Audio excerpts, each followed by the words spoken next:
Hello friends, कैसे हैं? जैसा कि आप थंबनेल पे देखा, आज की सेशन में मैं आपको समझाने जा रहा हूं। इस बार होने जा रहे आईआईटी जेईई काउंसलिंग 2026 का एडमिशन फोरम है, काउंसलिंग फोरम है, रजिस्ट्रेशन वो कैसे करना होगा, क्या क्या डिटेल आपको सबमिट करनी होगी, क्या क्या सावधानी आपको रखनी है, एड रिकॉर्ड में आपको कैसे सबमिट करना है, क्या क्या डिटेल आपको सबमिट करनी होगी, कौन कौन से कोर्सेस आपको एड रिकॉर्ड में फिल करने होंगे, साथ ही आपको कौन कौन से डॉक्यूमेंट सबमिट करने हैं। कोई डॉक्यूमेंट आपके पास अवेलेबल नहीं है तो उसका अल्टरनेट क्या रहने वाला है, चॉइस फिलिंग ऑर्डर आपको कैसे फिलअप करना होगा, ये तमाम डिटेल स्टूडेंट्स हम पूरा बारीकी से स्टेप बाय स्टेप समझने वाले हैं। तो सेशन को बिना स्किप के एंड तक जरूर वॉच करना। और साथ फ्रेंड्स, आप देख पा रहे हैं आपके लिए एक से बढ़कर एक बेहतरीन सेशन लगातार लेकर आ रहे हैं। तो फ्रेंड्स, आपका भी ये जिम्मेदारी बनता है कि आप हमारे सेशन को जितना ज्यादा हो सके लाइक कीजिए, हाइप कीजिए। यहां से स्टूडेंट्स आप हमारे सेशन को हाइप कर सकते हैं ताकि हमें भी मोटिवेशन मिलेगा कि हाँ, स्टूडेंट्स का यहाँ पे अटेंशन आ रहा है, ताकि स्टूडेंट्स हम आपके लिए और बेहतरीन सेशन लेकर आएंगे। अगर आप इस पे 500 प्लस लाइक पहुंचा देंगे तो स्टूडेंट्स मैं आपके लिए सभी डिपार्टमेंट का अलग अलग जो है इंडिविजुअल डिपार्टमेंट का chemistry, physics, mathematics, biotechnology, geology का चॉइस फिलिंग ऑर्डर का सेपरेट सेशन बना दूंगा कि आपको चॉइस फिलिंग ऑर्डर किस तरह से आपको फिल करना होगा। हालांकि इस बार भी बहुत सारे बच्चे लास्ट ईयर की तरह चॉइस फिलिंग ऑर्डर में काफी गलतियां करने वाले हैं। ठीक है,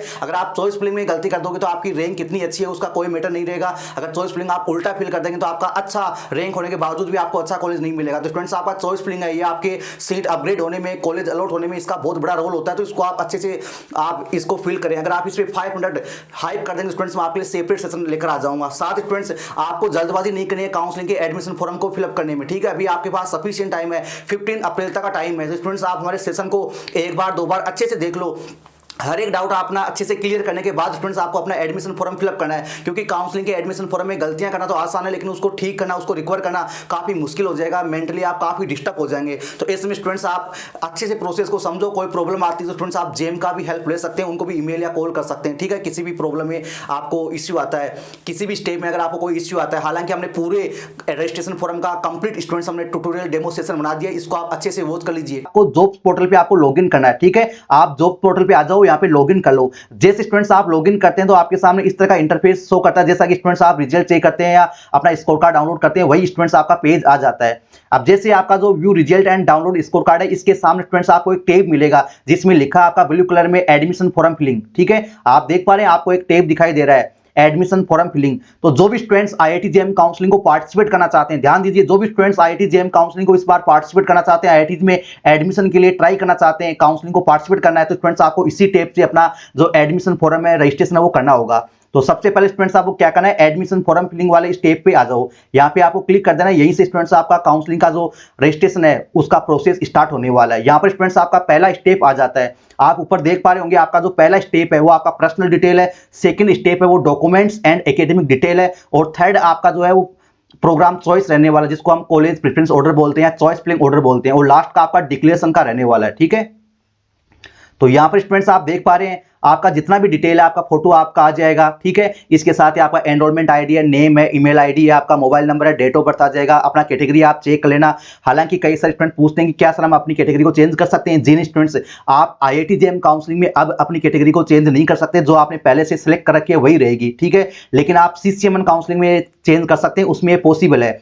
ठीक है स्टूडेंट्स, आप अपना डिटेल चेक कर लीजिए, अपना साइन और फोटो। उसके बाद स्टूडेंट्स आपका जो खुद को सिलेक्ट करना है, अपने को फील करना है, उसमें जो पहला स्टेप है वो स्टूडेंट्स आपका देख पा रहे हैं यहाँ पर है सिलेक्ट ब्लड ग्रुप। तो स्टूडेंट्स ये इंपॉर्टेंट है, इसको फील करना नेसेसरी है। आप देख पा रहे हैं जिन भी ऑप्शन के ऊपर आपका रेड कलर में जो स्टार दे रखा है, वो सारे ऑप्शन आपको सेलेक्ट करने होंगे, वो नेसेसरी है, उनके बिना आप अपने फॉर्म को कंप्लीट नहीं कर पाएंगे। ठीक है, तो आपका जो भी ब्लड ग्रुप है वो स्टूडेंट्स आप चेक कर लीजिए अपने नियरेस्ट जो भी आपका कोई अस्पताल है या फिर आपका क्लिनिक है वहां से। ठीक है, वहां से आप चेकअप करवा लीजिए। आपको एकदम सही वाला ही आपको सिलेक्ट करना है। ऐसे आप ऐसे नहीं कि आप कुछ भी यहाँ पर ऐड कर लेंगे, आप ए बी ओ प्लस कुछ भी चूज कर लेंगे, नहीं। आपको अपना अगर पता नहीं है तो आप नियरेस्ट जो भी क्लिनिक है वहां से आप चेक करवा लीजिए। अगर आज नहीं होता है तो आप 2 दिन बाद में करवा लेना, लेकिन आपको जल्दबाजी में यहाँ पर गलत कुछ चूज नहीं करना है। ठीक है, तो जिन भी स्टूडेंट्स को पता है वो ऑलरेडी अपना यहाँ पे सिलेक्ट कर लीजिए। जैसे कि स्टूडेंट्स हम यहाँ पर सिलेक्ट करते हैं, हमने यहाँ पर ओ प्लस चूज कर लिया है। ठीक है, और आपका जो नेशनलिटी है वो स्टूडेंट्स आपका ऑलरेडी सिलेक्ट किया हुआ आएगा, क्योंकि आपने एप्लीकेशन फॉर्म में ऑलरेडी आपने सिलेक्ट कर लिया।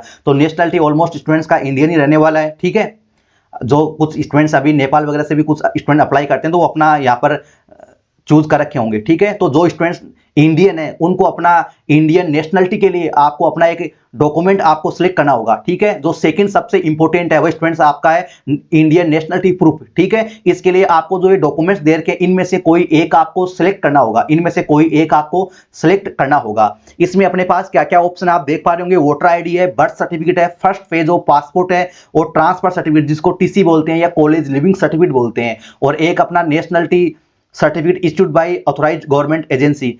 जैसे ये नॉर्थ ईस्ट वगैरह में या कुछ स्टेट में ये आपको मिलता है गवर्नमेंट की एजेंसी की तरफ से कि आप इंडियन है, इसका एक सर्टिफिकेट मिलता है, ठीक है। तो अगर आपके पास वोटर आईडी है तो आप वोटर आईडी यूज कर लो, अगर आपके पास बर्थ सर्टिफिकेट है तो आप बर्थ सर्टिफिकेट लगा दो, अगर आपके पास दोनों ही नहीं है तो आप पासपोर्ट का फर्स्ट पेज लगा दो, अगर ये तीनों ही नहीं है तो स्टूडेंट्स आप अपने टीसी है ना, टीसी 10th की या 12th की या ग्रेजुएशन की वो आप लगा दो। लेकिन जरूरी है कि उसके ऊपर आपकी नेशनलिटी होनी चाहिए, अगर आपकी उस पर नेशनलिटी नहीं है तो अपने कॉलेज से लिखवा लेना, ठीक है। आप अपने कॉलेज या स्कूल से लिखवा सकते हो उसके ऊपर, अगर मैन्युअली आप पेन से लिखवा सकते हो और उस पर आप स्टैंप और साइन करवा देना अपने जो भी अथॉरिटी है कॉलेज की या स्कूल की, ठीक है। तो स्टूडेंट्स आप ये वाले यूज कर सकते हो।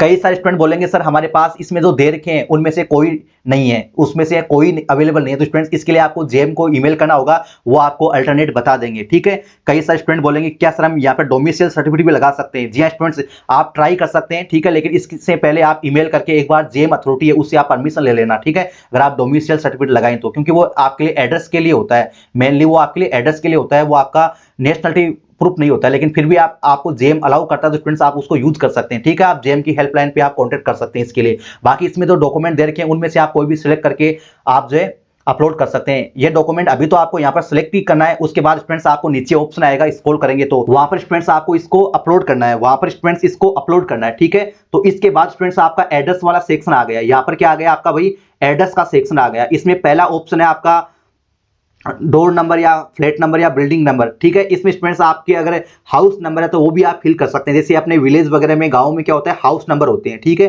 या कुछ छोटे टियर 3 के जो सिटी है उनमें हाउस नंबर होते हैं। अगर आपके डोर नंबर है या आपके फ्लैट नंबर है या बिल्डिंग नेम है तो वो लिख दीजिए, ठीक है। अगर कुछ भी नहीं है तो स्टूडेंट्स आप नोट एप्लीकेबल कर सकते हैं, ठीक है, नहीं तो जितना पॉसिबल हो स्टूडेंट्स आप हाउस नंबर वगैरह या कुछ भी अपना नियरेस्ट आपके घर के सबसे नजदीक कौन सा एड्रेस है, कौन सी लोकेशन है वो स्टूडेंट्स आप यहाँ पर लिख सकते हैं।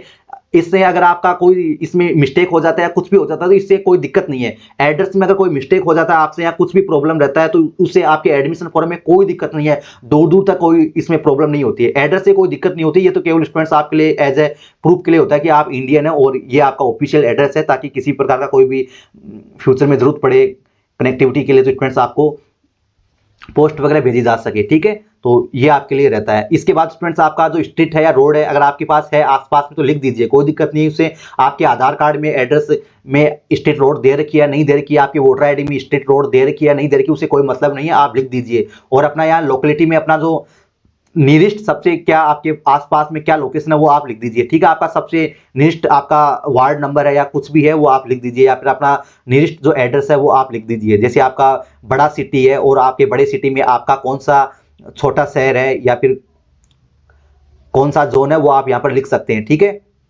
इसके बाद स्टूडेंट्स आपका जो सिटी है या टाउन है वो लिख दीजिए। इसमें आप अपना डिस्ट्रिक्ट का नाम भी लिख सकते हैं, अपने तहसील ब्लॉक का नाम लिख सकते हैं, अपने गांव का नाम आप लिख सकते हैं, ठीक है। गांव का नाम आपने ऊपर लिख दिया लोकेलिटी में, तो स्टूडेंट्स आप यहाँ पर अपना सिटी का नाम लिख देना, ठीक है, सिटी या ब्लॉक का। उसके बाद स्टूडेंट्स आपका जो भी ऑफिशियल जो भी आपका स्टेट रहने वाला है उसको स्टूडेंट्स आपको चूज करना है, ठीक है। आपका जो भी स्टेट है उसको आप चूज कर लीजिए, ठीक है। यहाँ पर स्टूडेंट्स हम यहाँ पर चूज करने वाले हैं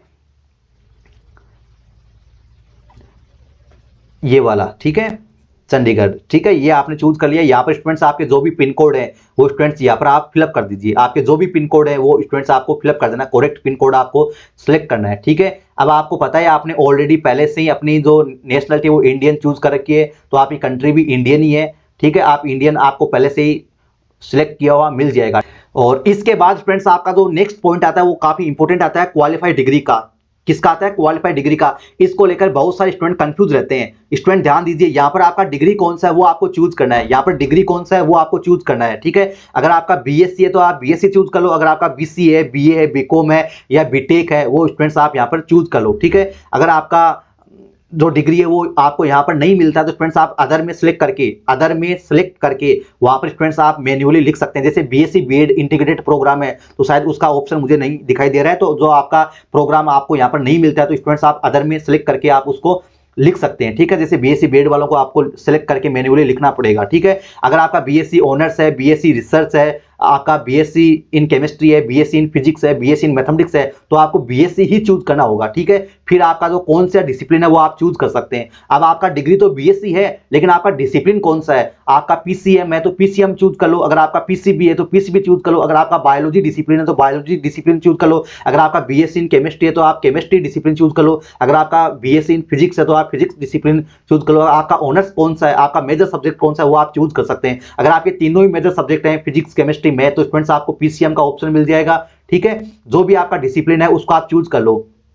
ठीक है, जैसे हम यहाँ पे नीचे स्क्रॉल करते हैं तो शायद यहाँ पर देखो, यहाँ पर केमिस्ट्री भी दे रखा है, केमिकल साइंस भी दे रखा है। जैसे बीटेक वाले स्टूडेंट्स है तो उनका डिसिप्लिन अलग अलग होता है, कंप्यूटर साइंस है या फिर उनका इलेक्ट्रिकल इंजीनियरिंग है, अलग अलग होता है, डेटा साइंस है, अर्थ साइंस है, जो भी डिसिप्लिन अवेलेबल है इंडिया में लगभग ऑलमोस्ट सारे आपको यहाँ पर मिल जाएंगे स्टूडेंट्स। ठीक है, लेकिन बीएससी वाले स्टूडेंट्स की अगर हम बात करें तो उनके लिए मेनली स्टूडेंट्स का क्या रहता है, उनका या तो मैथ्स एंड कंप्यूटिंग होता है बीएससी में, या उनका बीएससी नॉर्मल होता है। ठीक है, तो देखो यहाँ पर आपको पीसीएम मिल जाएगा। जो पीसीएम के स्टूडेंट है फिजिक्स केमिस्ट्री वेद वाले स्टूडेंट्स, वो यहाँ से आप अपना क्या चूज कर लो, पीसीएम चूज कर लो। अगर आपका फिजिक्स केमिस्ट्री बायोलॉजी तो आप बायोलॉजी चूज कर लो। अब कई सारे स्टूडेंट बोलेंगे सर हमारा तो बॉटनी जूलॉजी और केमिस्ट्री है तो हम क्या चूज करें, यहाँ पे सीबीजेड शो नहीं कर रहा। तो स्टूडेंट्स आप या तो अपना आपका पेपर केमिस्ट्री है तो आप केमिस्ट्री चूज कर लेना। ठीक है, सीबीजेड वाले स्टूडेंट्स, अगर आपका बायोटेक्नोलॉजी पेपर है तो आप बायोलॉजी चूज कर लेना। ठीक है, या आप जूलॉजी बॉटनी भी चूज कर सकते हैं, लेकिन वो आपको अलग अलग दोनों में से एक चूज करना पड़ेगा। तो आप बायोलॉजी चूज कर लेना क्योंकि आपका टोटल मिला के बायो ग्रुप हो गया। ठीक है, उससे कोई दिक्कत नहीं है।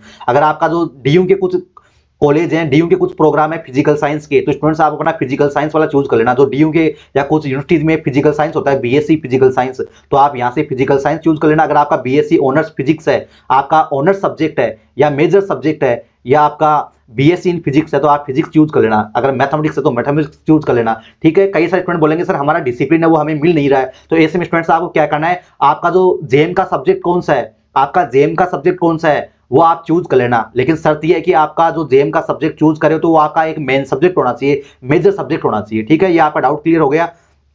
तो यहां से स्टूडेंट्स हम क्या करते हैं, यहां से हम पीसीएम चूज कर लेते हैं। ठीक है, ये आपका हो गया। अब सबसे इंपॉर्टेंट स्टूडेंट्स आपके लिए स्टेप आ गया, आपको अपने रिजल्ट के बारे में बताना होगा। आपको क्या बताना होगा, अपने रिजल्ट के बारे में बताना होगा कि आपका रिजल्ट अवेटेड है या आप पास हो चुके हैं। स्टूडेंट ध्यान दीजिए, ये सबसे इंपॉर्टेंट है। अगर आपका 2025 तक आपका कंप्लीट हो चुका है, अगर आपका कंप्लीट हो चुका है तो स्टूडेंट्स आप यहाँ पर पास कर दो। ठीक है, यहाँ पर आपको क्या कर देना है, आपको यहाँ पर पास कर देना है कि आप पास हो चुके हो। अब आपको पास चूज करने के बाद आपको सिलेक्ट करना होगा कि आप कौन से ईयर में पास हैं, कौन से ईयर में आप पास हैं। ठीक है, आपको चूज करना होगा भाई।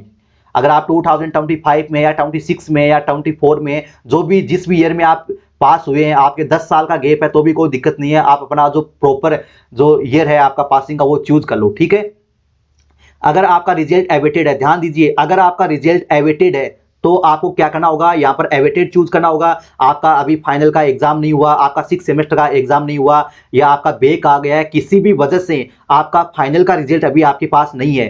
ठीक है, आपका फाइनल का डिग्री अभी कंप्लीट नहीं हुआ। ध्यान दीजिए, अगर आपका फाइनल का डिग्री अभी कंप्लीट नहीं हुआ है, बैक पेपर आने की वजह से या आपका एग्जाम नहीं होने की वजह से, तो स्टूडेंट्स आपको क्या चूज करना है, यहाँ पर अवेटेड आपको यहाँ पर चूज करना होगा। अवेटेड आपको यहाँ पर चूज करना होगा। ठीक है, ये आपको समझ में आ गया। अगर आप यहाँ पर पास चूज करेंगे तो आपको पासिंग ईयर आपको चूज करना होगा। ठीक है, इसके बाद फ्रेंड्स हम यहाँ पर जैसे ही एवेटेड सेलेक्ट करते हैं तो हमारे पास डायरेक्ट क्या ऑप्शन आता है, हमारे पास डायरेक्ट ये ऑप्शन आएगा कि आपको अब जो आपने सिलेक्ट किया था ना, जो आपने इंडियन नेशनलिटी के लिए सिलेक्ट किया था, वो डॉक्यूमेंट आपको यहाँ पर सबमिट कर देना है। आधार कार्ड एक्सेप्टेड नहीं है नेशनलिटी सर्टिफिकेट के लिए, आपको वोटर आईडी या जो भी हमने पहले प्रीवियस में बताए उनमें से आपको जो भी सिलेक्ट किया था वो आपको यहाँ पर अपलोड करना होगा।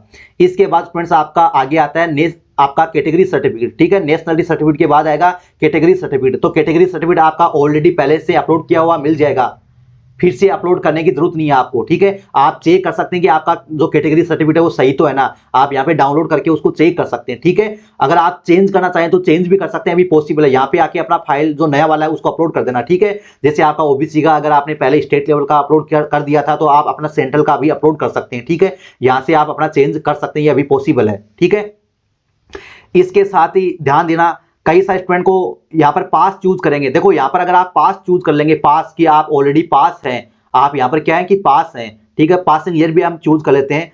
एग्जाम्पल के लिए हम 2025 चूज किए हैं, तो यहाँ पर स्टूडेंट्स आपको एक ऑप्शन मिलेगा कंसोलिडेटेड मार्कशीट का। Do you have a consolidated marksheet? Consolidated marksheet क्या होती है, इसको लेकर भी बहुत सारे स्टूडेंट्स जो काफी कंफ्यूज रहते हैं। स्टूडेंट्स ऐसा मार्कशीट जो आपके पूरे कोर्स का एक ही मार्कशीट होता है, आपको फर्स्ट ईयर का, सेकेंड ईयर का या थर्ड ईयर का, या आपको सेमेस्टर वाइज मार्कशीट नहीं मिलता है। जिस प्रोग्राम में, जिस यूनिवर्सिटी में आपको सेमेस्टर वाइज या ईयर वाइज आपको मार्कशीट नहीं देते हैं, केवल पूरे प्रोग्राम का, पूरे कोर्स का केवल एक ही मार्कशीट देते हैं, उसी में आपका पूरा रिकॉर्ड होता है फर्स्ट सेमेस्टर से लेके कंप्लीट फाइनल तक का, उसको बोलते हैं कंसोलिडेटेड मार्कशीट, ठीक है।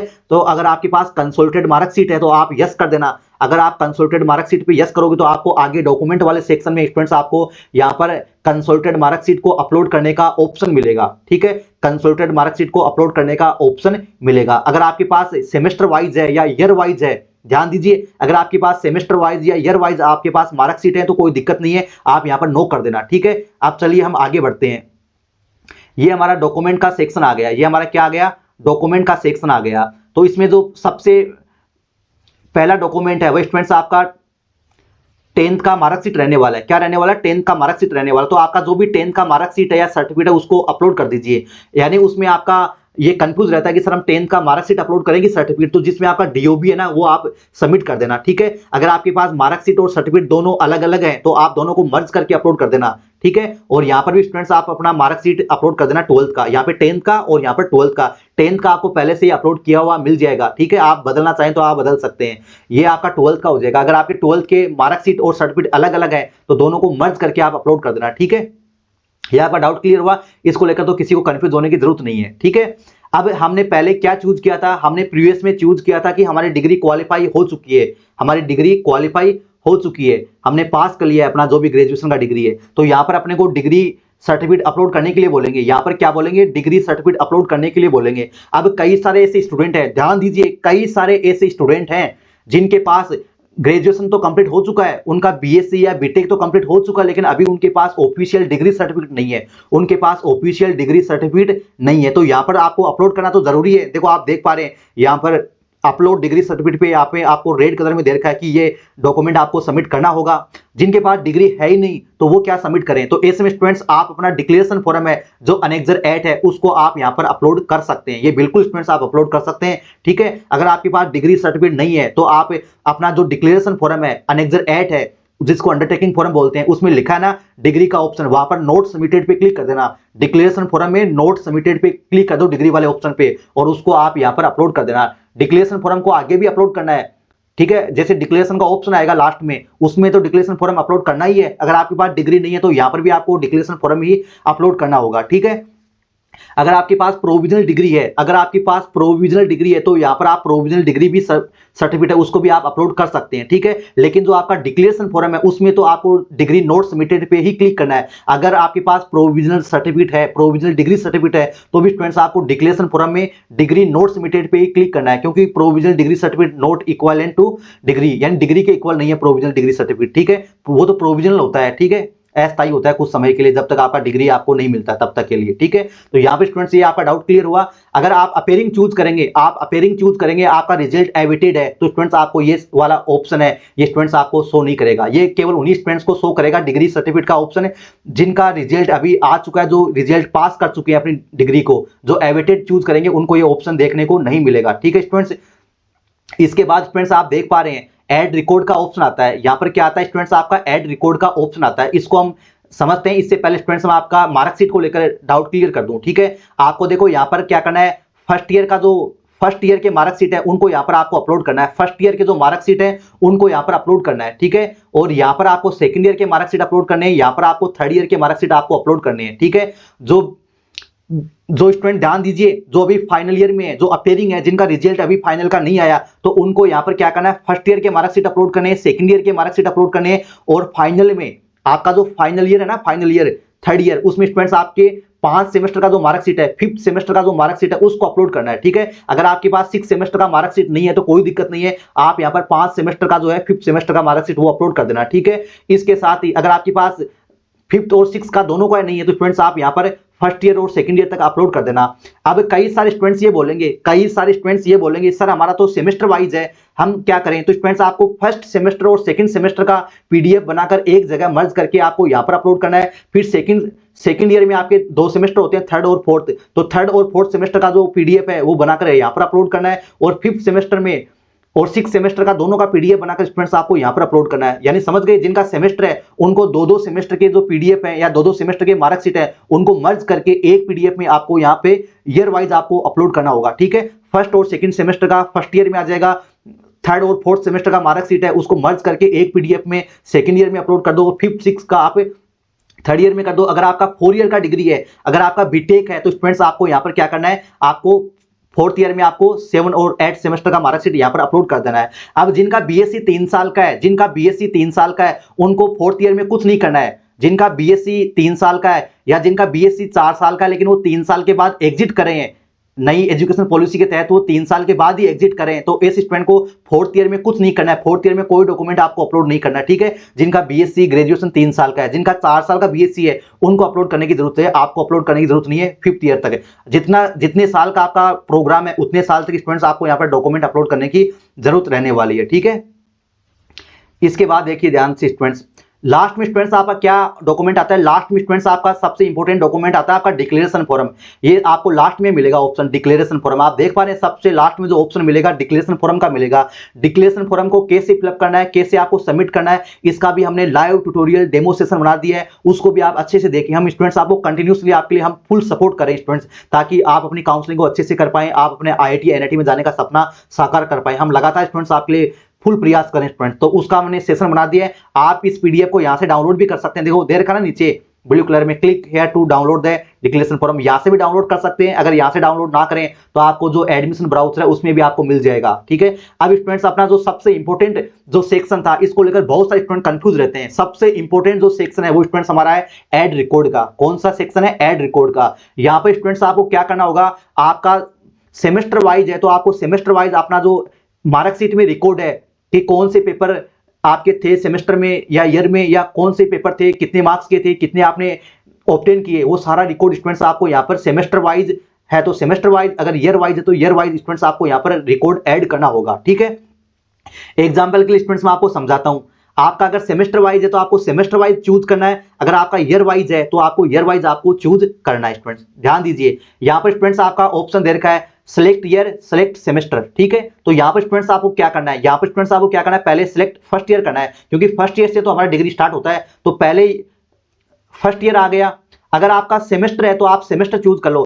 फर्स्ट ईयर में अपने 2 सेमेस्टर होते हैं, पहला और दूसरा, तो फर्स्ट चूज कर लो। अगर आपका ईयर है, अगर आपका सेमेस्टर तो आप फर्स्ट सेमेस्टर चूज कर लो। ठीक है, अगर आपका सेमेस्टर आपके है ही नहीं, आपका तो ईयरली मोड है, कई सारे स्टूडेंट का बोलेंगे सर हमारा तो ईयर वाइज है, हमारे सेमेस्टर होते नहीं है, तो स्टूडेंट्स आप क्या करो, यहाँ पर नोट अप्लीकेबल कर दो कि भाई हमारे तो सेमेस्टर नहीं है, हमारे तो केवल ईयर वाइज है, तो आप ईयर वाइज चूज कर लो यहाँ पर। इसके बाद स्टूडेंट्स आपको क्या करना होगा, यहाँ पर स्टूडेंट्स आपको अपना जो आपके मार्कशीट है ना, आपके मार्कशीट, बहुत सारे स्टूडेंट कंफ्यूज रहते हैं कि सर हम कैसे फिल करें, कैसे ऐड करें। तो आपकी मार्कशीट जो दे रखी है ना, आप अपने फर्स्ट ईयर का या पहले सेमेस्टर का मार्कशीट उठाओ और उसको चेक करो, उसमें क्या क्या पेपर दे रखे हैं आपके, वो पेपर स्टूडेंट्स आपको यहाँ पर ऐड करने हैं। ठीक है, वो सब्जेक्ट, अगर आपके सब्जेक्ट दे रखे हैं डायरेक्ट तो आप सब्जेक्ट ऐड कर दो। ठीक है, अगर आपके सब्जेक्ट के जो पेपर है इंडिविजुअल वो अलग अलग दे रखे हैं तो उनको अलग अलग लिख दो। जैसे किसी स्टूडेंट्स के organic chemistry, physical chemistry, industrial chemistry, ये अलग अलग दे रखा होता है, तो आप अलग अलग फिल कर दो। अगर आपकी मार्कशीट में इनका कोर सब्जेक्ट भी दे रखा है, कोर पेपर दे रखा है केमिस्ट्री, तो आप केमिस्ट्री लिख के आप उनका जो ऑब्टेन मार्क्स है वो आप लिख दो और मैक्सिमम मार्क्स है वो आपको लिख दो। ठीक है, अगर आपके ग्रेड पॉइंट है तो आप ग्रेड पॉइंट में लिख देना, अगर आपके मार्क्स में है तो आप मार्क्स में लिख देना। ठीक है, जैसा आपको कंफर्टेबल लगे वैसा आपको लिख देना है। ठीक है, इसके साथ ही सबसे इंपॉर्टेंट ये भी है, आपको पूरे प्रोग्राम का रिकॉर्ड ऐड करना होगा।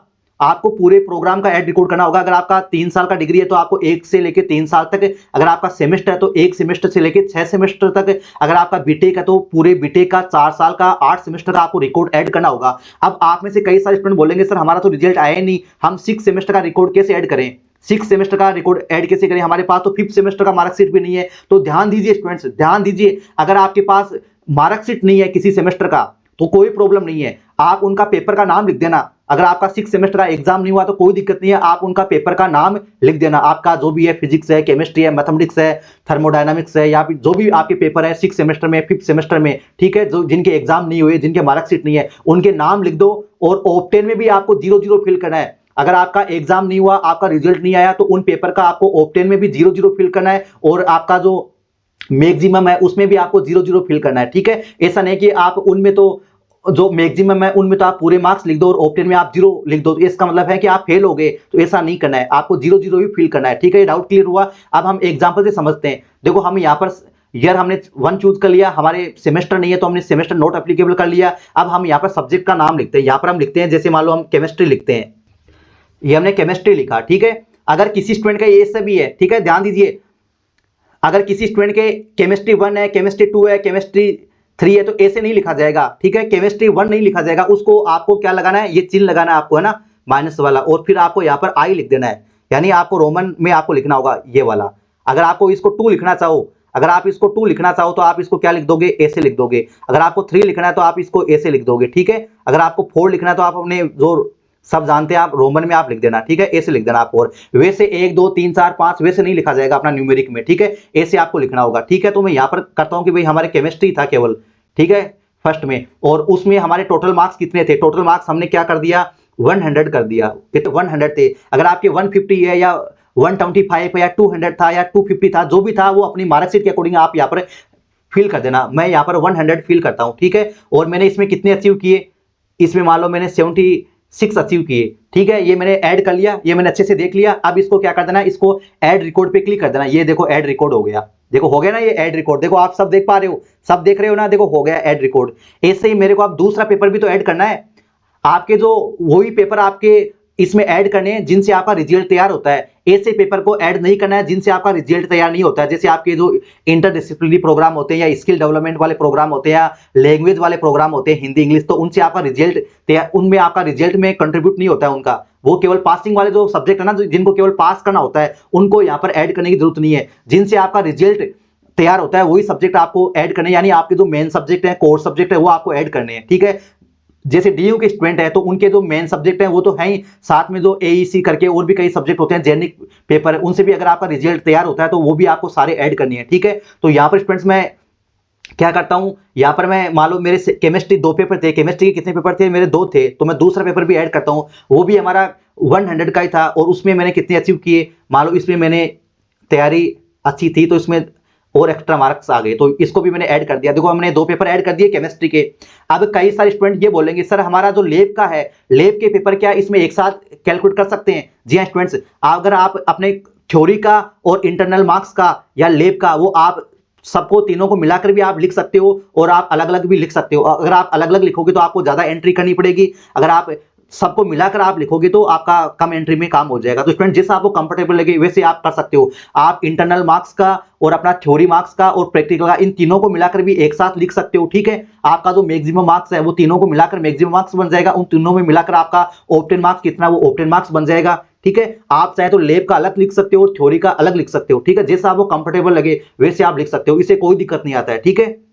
ये आपका डाउट क्लियर हुआ कि लैब का कैसे लिखना है, थ्योरी का कैसे लिखना है, ठीक है। आप ये मार्कशीट में जैसे दे रखा है वैसे ही आप लिख दो, ठीक है, इससे कोई दिक्कत नहीं है। अगर आपके मार्कशीट में टोटल करके दे रखा ना आपके सब्जेक्ट का, तो आप भी डायरेक्ट टोटल करके लिख देना, ठीक है। इसके बाद मान लो मैं यहाँ पर मैथ्स का लिखता हूँ, यहाँ पर किसका लिखता हूँ, मैथमेटिक्स का लिखता हूँ। यहाँ पर इसमें मैं यहाँ पर 100 करता हूँ, इसमें मेरे कितने आ रहे हैं, मान लो इसमें मेरे 89 87 आ रहे हैं, तो ये मैंने ऐड कर दिया। और इसमें आपको ये भी ध्यान रखना है, आप यहाँ से 100 से ज्यादा मार्क्स को ऐड नहीं कर सकते। 100 से ज्यादा जो मार्क्स है मैक्सिमम वो नहीं लिख सकते आप। 100 से ज्यादा का जो वैल्यू है वो आप यूज नहीं कर सकते मैक्सिमम मार्क्स में। तो स्टूडेंट्स आपको क्या करना होगा, आपको पेपर वाइज करना होगा। जैसे मान लो किसी स्टूडेंट के जो टोटल पेपर थे वो 3 पेपर थे और उन तीनों का मिलाकर उनका मान लो 150 नंबर है, तो स्टूडेंट्स आपको तीनों पेपर अलग अलग लिखने पड़ेंगे, ठीक है, क्योंकि यहाँ पर हम मैक्सिमम 100 ही यूज कर सकते हैं, ठीक है। तो आपके पेपर वाइज आपको लिखना पड़ेगा, अगर आपका 100 से ज्यादा का अगर आपका बन रहा है तो, ठीक है।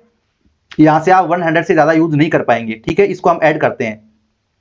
ये देखो हमारा यहाँ पर मैथ्स भी ऐड हो गया, ये हमारा मैथ्स भी ऐड हो गया। ऐसे स्टूडेंट्स हमें फिजिक्स का भी ऐड कर देना है, ठीक है, और ऐसे हमें फिजिक्स का भी ऐड कर देना, जैसे मैंने यहाँ पर फिजिक्स का भी ऐड कर दिया, ठीक है। ये मैंने फिजिक्स का भी ऐड कर दिया, मान लो इसमें मेरे 2 मार्क्स कम आए हैं, तो ये मैंने ऐड कर दिया, ये फिजिक्स का ऐड कर दिया, ठीक है। ये आप देख पा रहे हैं, ये फिजिक्स का भी ऐड कर दिया। अगर आपके और भी सब्जेक्ट है तो उनको भी आप जो है ऐड कर सकते हो। अब मैं क्या करता हूं, अब मैं सेकंड ईयर के ऐड करता हूं। किसके ऐड करता हूं? सेकंड ईयर के ऐड करता हूं। ये सेकंड ईयर का हो गया। अब मान लो मेरे सेकंड ईयर में फिजिक्स का पहले ऐड कर देता हूं, पहले से ही इसमें आ रहा है, तो फिजिक्स का ऐड कर देता हूं। मान लो सेकंड ईयर में मैंने पढ़ाई कम की तो यहाँ पर 4 नंबर कम आ रहे हैं, तो ये मैंने ऐड कर दिया, सेकंड ईयर का ऐड कर दिया, ठीक है। और ये देखो आप सेकंड ईयर का कॉलम बन गया ना, यहाँ से सेकंड ईयर का कॉलम बन गया, ठीक है। आप सेकंड ईयर के जितने भी पेपर है वो ऐड कर दो, ठीक है। आप सेकंड ईयर में मान लो मैं यहाँ पर मैथ्स का भी ऐड कर देता हूं। ये लो मैथ्स का भी मैंने सेम यही एंट्री वाला ऐड कर दिया, ठीक है। ऐसे ही आपको क्या करना है, सारे आपको ऐड कर देना है, ठीक है। अब मैं क्या करता हूं, अब मैं ये करता हूं कि मैं थर्ड ईयर का भी यूज कर लेता हूं। थर्ड ईयर वाले में आता हूं मैं, यहां पर देखो थर्ड ईयर में ये आ गया। थर्ड ईयर में यहां पर देखो ये मैंने ऐड कर दिया, ये मैंने क्या कर दिया, ऐड कर दिया, ठीक है। ये मैंने ऐड कर दिया। ऐसे अगर आपका 4 ईयर है तो आप 4 ईयर तक आप इसमें ऐड करो।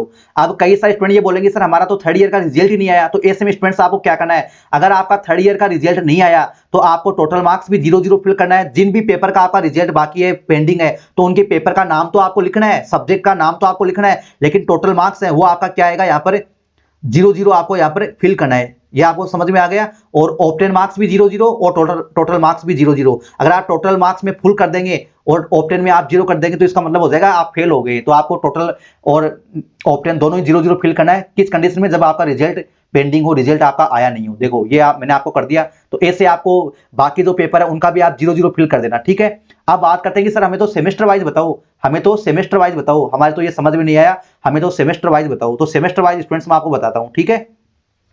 मैं इन सभी एंट्रीज को डिलीट कर देता हूं। अब आपको मैं सेमेस्टर वाइज बताता हूं, ठीक है। जो सेमेस्टर वाले स्टूडेंट्स हैं, हम पूरा सपोर्ट करें स्टूडेंट्स, आप भी हमें सपोर्ट करो जितना ज्यादा हो सके। आप सेशन को हाइप करो। देखो हाइप का ऑप्शन मिल जाएगा आपको नीचे, आप स्क्रॉल करेंगे वीडियो के नीचे, तो हाइप करो प्लीज, है ना। देखो आप फर्स्ट ईयर के पहले तो फर्स्ट ईयर के जो सेमेस्टर उनका रिकॉर्ड ऐड करो, फिर सेकंड ईयर के जो सेमेस्टर उनका रिकॉर्ड ऐड करो। तो यहां पर आप देखो, यहां पर आप सेमेस्टर पहला चूज कर लो, सेमेस्टर क्या कर लो, पहला चूज कर लो, ठीक है।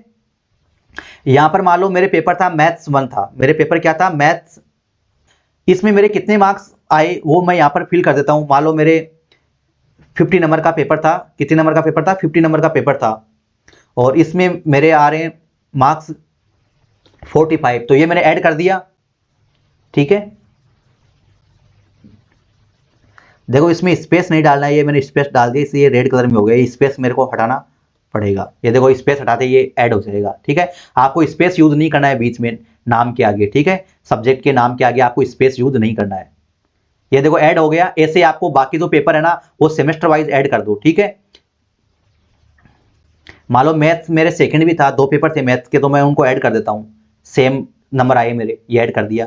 अब आपको सेकंड सेमेस्टर के ऐड कर लेने हैं, ठीक है। आपको केमिस्ट्री फिजिक्स जो भी पेपर है वो सारे ऐड करने हैं। मैं तो केवल आपको यहाँ पर डेमो के लिए समझा रहा हूं, ठीक है। आप सेकंड सेमेस्टर के आप ऐसे ऐड कर लो, ठीक है। जैसे मैं इस सेम यही एंट्री ऐड करता हूं, यहाँ पर पेपर में 3 कर देता हूं यहाँ पर, ठीक है। और ये देखो मैंने ऐड कर दिया, तो ये सेकंड सेमेस्टर में आ जाएगा। किस में आ जाएगा? सेकंड सेमेस्टर में आ जाएगा। अब मैं बात करता हूं कि सेकंड ईयर का चूज करना है मेरे को, तो यहां पर सेकंड ईयर चूज कर लो, सेकंड ईयर चूज कर लो, ठीक है। अगर आप सेकंड ईयर चूज करेंगे, आप ईयर चेंज करेंगे तो आपके सेमेस्टर वही रहेंगे, फर्स्ट और सेकंड। तो कई सारे स्टूडेंट कंफ्यूज हो जाएंगे, सर ये सेमेस्टर क्यों नहीं चेंज हो रहे, हम तो ईयर चेंज करें। तो आपका यहाँ पर थर्ड और फोर्थ नहीं आएगा। थर्ड और फोर्थ का मतलब क्या होगा? सेकंड ईयर का पहला सेमेस्टर, सेकंड ईयर का पहला सेमेस्टर का मतलब है कि आपका थर्ड सेमेस्टर, और सेकंड ईयर का सेकंड सेमेस्टर का मतलब है आपका फोर्थ सेमेस्टर। तो यहां पर आपको थर्ड सेमेस्टर के लिए क्या करना होगा? सेकंड ईयर चूज करना है, ठीक है। आपको यहां पर सेकंड ईयर चूज कर लो और सेमेस्टर आप 1 चूज कर लो, ठीक है। यहां पर मान लो मेरा पेपर मैथ्स का 4 था, मैं केवल मैथ्स के लिख रहा हूं। इसका मतलब ये नहीं कि आपको केवल मैथ्स के लिखने, सारे लिखने हैं, मैं तो केवल आपको एग्जांपल के लिए समझा रहा हूं, ठीक है। ये मैंने देखो यहां पर मार्क्स भी मैं चेंज कर लेता हूं, ठीक है। ये मैंने ये ऐड कर दिया, ठीक है। ये ऐड कर दिया, ठीक है। ऐसे ही आपको क्या करना है, आपका जो यानी यहां पर आपको थर्ड फोर्थ सेमेस्टर नहीं दे रखा है, फिफ्थ सिक्स सेमेस्टर आपको ईयर वाइज दे रखे हैं। हर साल में आपके 2-2 सेमेस्टर होते हैं, तो उन दोनों सेमेस्टर का आपको लिखना है। जैसे आपके थर्ड ईयर में आपके 2 सेमेस्टर होते हैं, तो आपको जो थर्ड ईयर चूज कर लेना आपको, ठीक है। और जो आपका फिफ्थ सेमेस्टर है उसका मतलब है कि थर्ड ईयर का पहला सेमेस्टर, और आपका जो सिक्स सेमेस्टर है उसका मतलब है थर्ड ईयर का आपका सेकंड सेमेस्टर। तो आपको ऐसे ही आपको क्या करना है, थर्ड ईयर का आपको चूज कर लेना है। आप एक बार आप इसका चूज कर लो, ये आपका हो गया सेकंड ईयर का सेकंड सेमेस्टर, मतलब फोर्थ सेमेस्टर, ठीक है। इसमें मान लो मेरे मैथमेटिक्स का पेपर रहने वाला है, पेपर नंबर 5, ये हो गया। और यहां पर मैं ये कर दिया, ये लो, ये अपने हो गए, ये फर्स्ट ईयर के हो गए दोनों सेमेस्टर, ये आपके सेकंड ईयर के दोनों सेमेस्टर हो गए, यानी अपन फोर्थ सेमेस्टर तक एंट्री कर चुके हैं। अब ऐसे स्टूडेंट्स आपको क्या करना है, थर्ड ईयर में आ जाना है, यहाँ पर थर्ड ईयर चूज कर लो, ठीक है, ये आपका थर्ड ईयर हो गया। इसके बाद स्टूडेंट्स आपको क्या करना है, यहाँ पर सेमेस्टर फर्स्ट कर दो, तो ये 5 सेमेस्टर हो गया। ऐसे स्टूडेंट्स आपको अपना एड रिकॉर्ड कंप्लीट करना है, ऐसे स्टूडेंट्स आपको क्या करना है, एड रिकॉर्ड कंप्लीट करना है, ठीक है।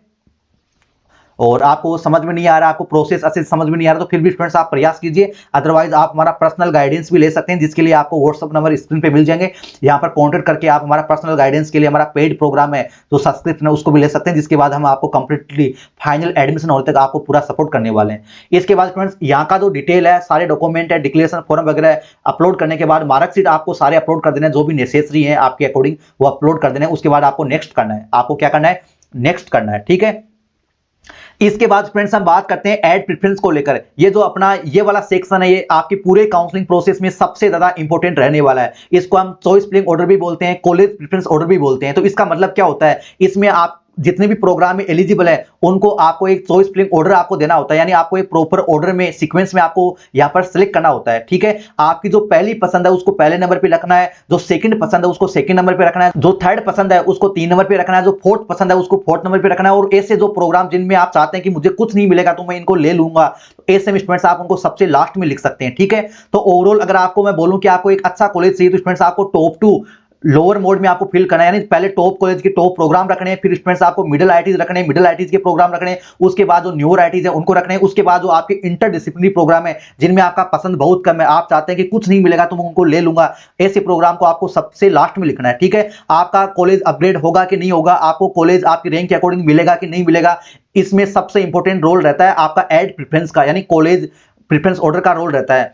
कई सारे स्टूडेंट अगर अपना चॉइस फिलिंग गलत डाल देंगे, कई सारे स्टूडेंट्स ऐसा गलती करते हैं हर साल। मैं नहीं चाहता कि आप भी कोई स्टूडेंट्स आप में से जो इस सेशन देख रहा है वो गलती करें। आप अपना चॉइस फिलिंग ऑर्डर सही से आपको फिल करना है, आपको वही कॉलेज ऐड करने हैं, आपको वही कॉलेज के प्रोग्राम ऐड करने हैं जिनमें आप एलिजिबल है, जिनमें आप 100% एलिजिबल है। आप अगर किसी ऐसे प्रोग्राम को ऐड कर लेंगे जिसमें आप एलिजिबल नहीं है और बाय द वे वो आपको मिल जाएगा, तो स्टूडेंट्स आप काउंसलिंग से बाहर हो जाएंगे, आपकी पूरी मेहनत पे आपका पानी फिर जाएगा। तो स्टूडेंट्स आपको पूरी सावधानी के साथ अपना जो चॉइस फिलिंग ऑर्डर आपको कंप्लीट करना है। अगर आप इस पे 500 प्लस हाइप कर देंगे, 500 से आप ज्यादा स्टूडेंट्स इस पे हाइप कर देंगे सेशन पे, तो स्टूडेंट्स मैं आपके लिए सभी जो डिपार्टमेंट है केमिस्ट्री, फिजिक्स, मैथमेटिक्स, बायोटेक्नोलॉजी, उन सभी के लिए मैं आपको सेपरेट सेशन प्रोवाइड करवा दूंगा कि किस डिपार्टमेंट वाले स्टूडेंट्स को अपना चॉइस फिलिंग ऑर्डर कैसे फिलअप करना है, ठीक है, उसका मैं सेपरेट सेशन बना दूंगा। चॉइस फिलिंग ऑर्डर के रिगार्डिंग स्टूडेंट्स मैं आपको बताना चाहूंगा इसका मतलब क्या होता है चॉइस फिलिंग ऑर्डर का। जैसे मान लो आपको 7 नंबर का कॉलेज मिल गया फर्स्ट राउंड में, या आपको मान लो 15 नंबर का कॉलेज मिल गया, 15 नंबर का आपका जो प्रोग्राम था वो आपको मिल गया, तो आपका जो अगला राउंड आएगा उसमें आपके जो नीचे वाले कॉलेज है, 15 नंबर का जो कॉलेज आपको मिला है उसे नीचे वाले कॉलेज है जितने भी वो सारे हट जाएंगे।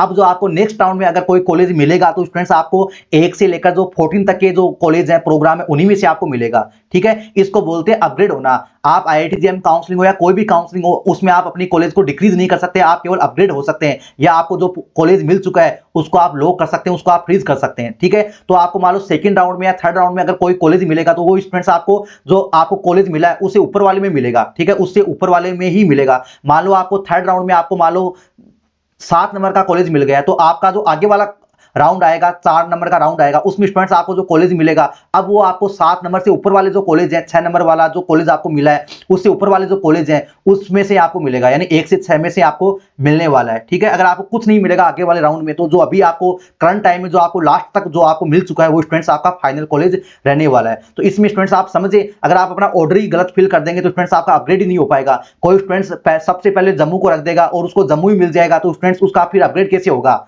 यानी अगर जम्मू उसको मिल गया फर्स्ट नंबर पे उसने रखा था तो सारे कॉलेज तो उसके कैंसिल हो गए, अब उसका अपग्रेड नहीं होगा। तो ऐसे स्टूडेंट्स आपको किसी तरह की कोई गलती नहीं कर देनी स्टूडेंट्स, ठीक है। तो इसके साथ स्टूडेंट्स हम बात करते हैं कि इसको हमें कैसे ऐड करना है। जैसे कि स्टूडेंट्स का सबसे जो बेस्ट प्रायोरिटी होता है वो बॉम्बे होता है, तो बॉम्बे में स्टूडेंट्स हम सिलेक्ट करते हैं और यहाँ पर बॉम्बे के यहाँ पर प्रोग्राम मिलेंगे, ठीक है। तो बॉम्बे में आपका जो केमिस्ट्री है तो यहाँ पर आपका केमिस्ट्री शो करेंगे, और अगर आपका फिजिक्स है तो आप एक फिजिक्स के प्रोग्राम शो करेंगे, अगर आपका मैथमेटिक्स पेपर है तो आपके मैथमेटिक्स के यहाँ पर शो करने वाले, अगर आपका बायोटेक्नोलॉजी है, जियोलॉजी है तो आपके प्रोग्राम यहाँ पर शो करेंगे। अब ये तो यहाँ पर वो प्रोग्राम है जहाँ पर आपका जो पेपर है वो स्टूडेंट्स यहाँ पर एलिजिबल है, ठीक है, वो आपको सारे प्रोग्राम यहाँ पर शो करेंगे। तो इसका मतलब ये नहीं है कि आपको जितने भी प्रोग्राम शो करें आप उन सब में एलिजिबल है, आप उनमें एलिजिबल हैं कि नहीं वो तो आपको खुद को चेक करना पड़ेगा।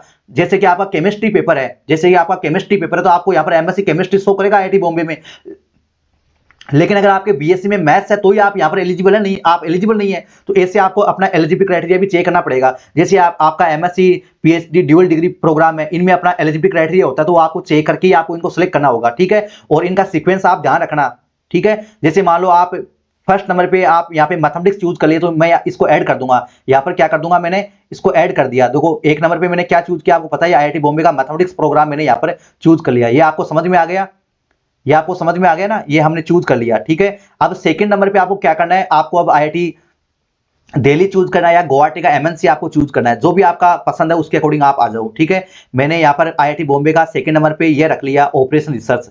मैं ऑपरेशन रिसर्च को चूज कर रहा हूं क्योंकि ये भी बहुत प्रोग्राम अच्छा है, ठीक है। ये ड्यूअल डिग्री प्रोग्राम वगैरह इनको आप नीचे रखना, ऊपर मत रखना। अगर आपको पसंद है तो आप रख सकते हो, नहीं तो आप जो अपना कोर प्रोग्राम है उसी के साथ आप इन इंटरडिसिप्लिनरी वाले प्रोग्राम को रख लोगे तो आपका फिर अपग्रेड नहीं होगा, यही प्रोग्राम आपको मिल जाएंगे, ठीक है। ऐसे बहुत सारे बच्चे फंस जाते हैं। जैसे आईआईटी बॉम्बे का मैथमेटिक्स उन्होंने रख दिया, लेकिन सेकंड नंबर पे उन्होंने आईआईटी बॉम्बे का ड्यूअल डिग्री प्रोग्राम रख दिया, तो ऐसे में हुआ क्या कि स्टूडेंट्स को ड्यूअल डिग्री प्रोग्राम तो मिल गया, उसकी रैंक वहां तक थी, लेकिन उसका फिर आईआईटी बॉम्बे का कोर ब्रांच मिला नहीं। इस चक्कर में वो आईआईटी दिल्ली से, रुड़की से, खड़गपुर से, गुवाहाटी से, सबसे वो रह गया। तो ऐसी गलती स्टूडेंट्स आपको चॉइस फिलिंग में बिल्कुल भी नहीं करनी है, ठीक है। अब इसके बाद स्टूडेंट्स मैं बात करता हूं, यहाँ पर 3 नंबर पे मैं रखता हूं आईआईटी दिल्ली को।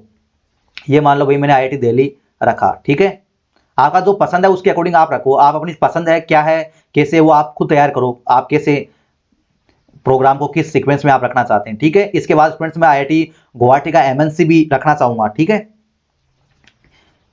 ये आईआईटी गुवाहाटी में अपने 2 प्रोग्राम है मैथ्स वालों के लिए, एक तो प्योर मैथ है और एक एमएनसी है। एमएनसी कट ऑफ थोड़ी हाई रहती है, ठीक है। ये जो कट ऑफ दिखा रही है ना आपको, जो कट ऑफ दिखा रही है लास्ट ईयर की कट ऑफ है, इस बार की कट ऑफ नहीं है ना। ये आपको आइडिया दे रहे हैं कि इसकी कट ऑफ लगभग इतनी जाती है, तो आप अपनी रैंक के अकॉर्डिंग भी अपना चॉइस फिलिंग ऑर्डर अच्छे से फिल करो, ठीक है। ये ओपनिंग क्लोजिंग रैंक जो आपको शो कर रखी है लास्ट ईयर के ऊपर दे रखा है ना 2025, ठीक है। आप कंफ्यूज मत होना कि सर इस बार की कट ऑफ आ गई क्या, ये हो गया। आप इसको इंटरचेंज भी कर सकते हो, इनको आप क्या कर सकते हो, इंटरचेंज भी कर सकते हो, ठीक है। ये मैंने स्टूडेंट्स आपका, इसके बाद मैं रखता हूं आईआईटी रुड़की को रखता हूं।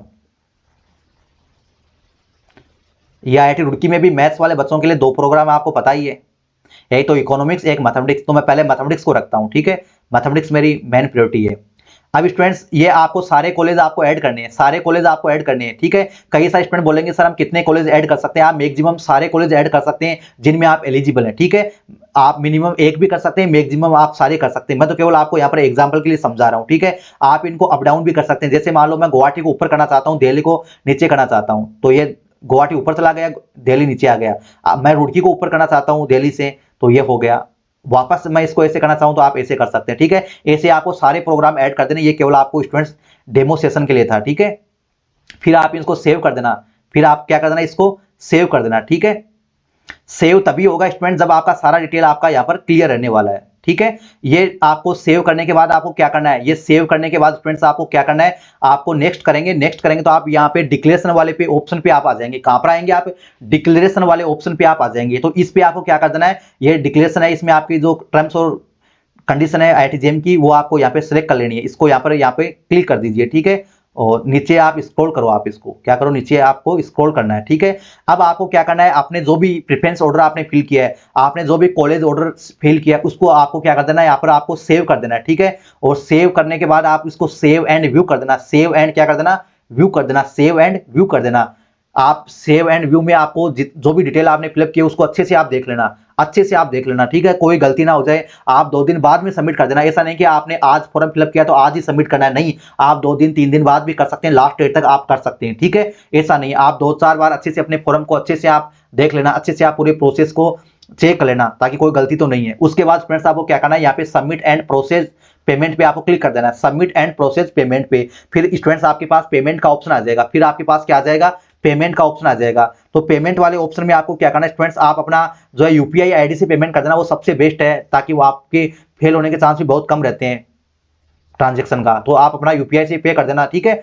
इसका हम पेमेंट का यहाँ पर शो नहीं कर पाएंगे यूट्यूब की रिस्ट्रिक्शन की वजह से, तो पेमेंट आप कर देना, आपको समझ में आ जाएगा। फिर भी कोई प्रॉब्लम आती है तो आप जेम से कॉन्टेक्ट कर सकते हैं। बाकी तो आप क्रेडिट कार्ड है, ऑनलाइन पेमेंट है, उसे कैसे भी आप कर सकते हैं। बहुत सारे ऑप्शन स्टूडेंट्स आपको मिल जाएंगे, ठीक है। और जैसे स्टूडेंट्स अपना पेमेंट आप सबमिट कर देंगे, स्टूडेंट्स आपको इस तरह का स्टेटस शो कर देगा कि आपका पेमेंट है वो सक्सेसफुली हो चुका है। उसके बाद स्टूडेंट्स आपको अपना फॉर्म फिलअप करके आपको ऐसे निष्फिक्र होकर नहीं बैठना है स्टूडेंट्स। आपका डॉक्यूमेंट सबमिट होने के बाद 1 वीक के बाद या 2 वीक के बाद या 15 अप्रैल के बाद आपके डॉक्यूमेंट वेरीफाई होंगे। आपका जो एडमिशन फॉर्म है जो अभी आपने फिलअप किया ये अंडर स्क्रूटनी में जाएगा। अंडर स्क्रूटनी का मतलब है कि आपका पूरा डिटेल वो चेक होगा और चेक होने के बाद स्टूडेंट्स आपका फाइनल आएगा कि your application form is accepted. जब तक आपका फॉर्म का स्टेटस ये ना आए कि your application form is accepted, scrutiny में जाने के बाद अभी अगर आ रहा है तो इससे कोई दिक्कत नहीं है, लेकिन पहले स्क्रूटनी में जाएगा, उसके बाद अगर स्टेटस आए तब तक स्टूडेंट्स आपको इसकी केयर करनी है, एप्लीकेशन फॉर्म को चेक करते रहना। अगर आपके किसी डॉक्यूमेंट में कोई प्रॉब्लम रहेगा तो स्टूडेंट्स आपको डिफेक्ट आ जाएगा, आपको फिर से उसको ठीक करने का मौका आपको मिल जाएगा। तो स्टूडेंट्स आई होप कि ये सेशन आपको बेहद पसंद आएगा। ऐसे बेहतरीन और जेन्युइन अपडेट पाने के लिए, पूरे काउंसलिंग प्रोसेस में हमारा फुल सपोर्ट पाने के लिए स्टूडेंट्स आप हमारे चैनल को सब्सक्राइब करना ना भूलें। और आप हमारा मेंबरशिप लेना चाहें तो आपको डिस्क्रिप्शन में लिंक मिल जाएगा हमारी वेबसाइट का, वहां से आप कॉन्टैक्ट कर सकते हैं, आप मेंबरशिप ले सकते हैं। Thank you.